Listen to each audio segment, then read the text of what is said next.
ఒక మనిషి ప్రక్కవారితో పోల్చుకొని, తన పొరుగు వారితో పోల్చుకొని తనను తాను నిందించుకోవడం చాలా తప్పండి. ఈ లోకంలో దేవుడు ప్రతి ఒక్కరికి కూడా ఏదో ఒక బలం, బలహీనత అని ఏదో ఒకటి పెడతాడు. మనలో ఉన్నటువంటి బలాన్ని మనం ఆధారంగా చేసుకొని మన బలహీనతలను జయించాలి. ఒకనికి ధనం ఉంటుంది, అధికారం ఉంటుంది, కానీ సంతోషం ఉండదు. ఒకడికి అందం ఉంటుంది, సౌందర్యం ఉంటుంది, కానీ మంచి గుణం ఉండదు. ఒకనికి అన్నీ ఉంటాయి, కానీ ఆదరించే దిక్కు ఉండదు.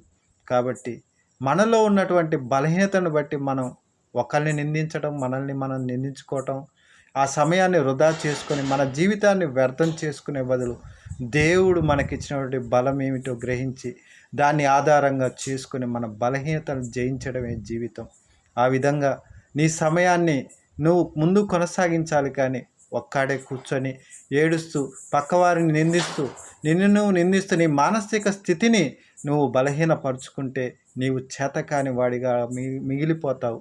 చేతగాని వానిలా మిగిలిపోయి చివరకు నీవు నశించిపోతావు, కానీ నీవు సాధించి చూపించేది ఏమీ ఉండదు.